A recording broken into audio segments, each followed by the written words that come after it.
When Jesus came down from the mountainside, large crowds followed him. A man with leprosy came and knelt before him and said, "Lord, if you are willing, you can make me clean." Jesus reached out his hand and touched the man. "I'm willing," he said. "Be clean." Immediately he was cleansed of his leprosy. Then Jesus said to him, "See that you don't tell anyone. But go, show yourself to the priest, and offer the gift Moses commanded as a testimony to them." When Jesus had entered Capernaum, a centurion came to him, asking for help. "Lord," he said, "my servant lies at home paralyzed, suffering terribly." Jesus said to him, "Shall I come and heal him?" The centurion replied, "Lord, I do not deserve to have you come under my roof, but just say the word and my servant will be healed. For I myself am a man under authority, with soldiers under me. I tell this one, 'Go,' and he goes, and that one, 'Come,' and he comes. I say to my servant, 'Do this,' and he does it." When Jesus heard this, he was amazed and said to those following him, "Truly I tell you, I have not found anyone in Israel with such great faith. I say to you that many will come from the east and the west, and will take their places at the feast with Abraham, Isaac, and Jacob in the kingdom of heaven.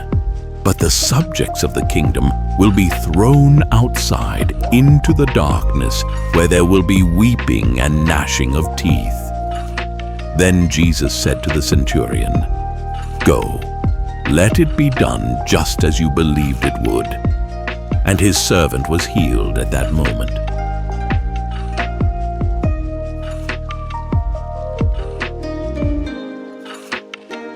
When Jesus came into Peter's house, he saw Peter's mother-in-law lying in bed with a fever. He touched her hand, and the fever left her, and she got up and began to wait on him. When evening came, many who were demon-possessed were brought to him, and he drove out the spirits with a word and healed all the sick. This was to fulfill what was spoken through the prophet Isaiah. He took up our infirmities and bore our diseases.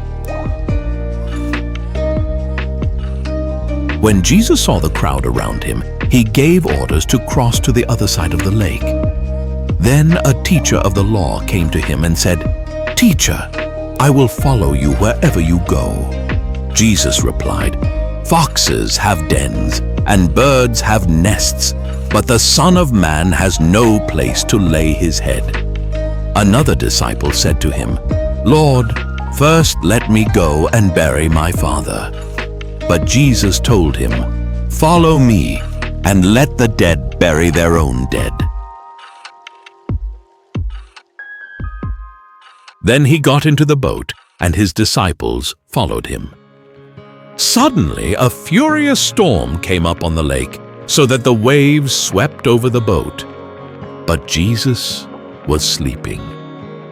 The disciples went and woke him, saying, "Lord, save us! We're going to drown." He replied, "You of little faith, why are you so afraid?" Then he got up and rebuked the winds and the waves, and it was completely calm. The men were amazed and asked, "What kind of man is this? Even the winds and the waves obey him." When he arrived at the other side in the region of the Gadarenes, 2 demon-possessed men coming from the tombs met him. They were so violent that no one could pass that way.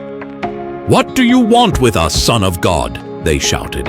"Have you come here to torture us before the appointed time?" Some distance from them, a large herd of pigs was feeding. The demons begged Jesus, "If you drive us out, send us into the herd of pigs." He said to them, "Go." So they came out and went into the pigs, and the whole herd rushed down the steep bank into the lake and died in the water. Those tending the pigs ran off, went into the town and reported all this including what had happened to the demon-possessed men.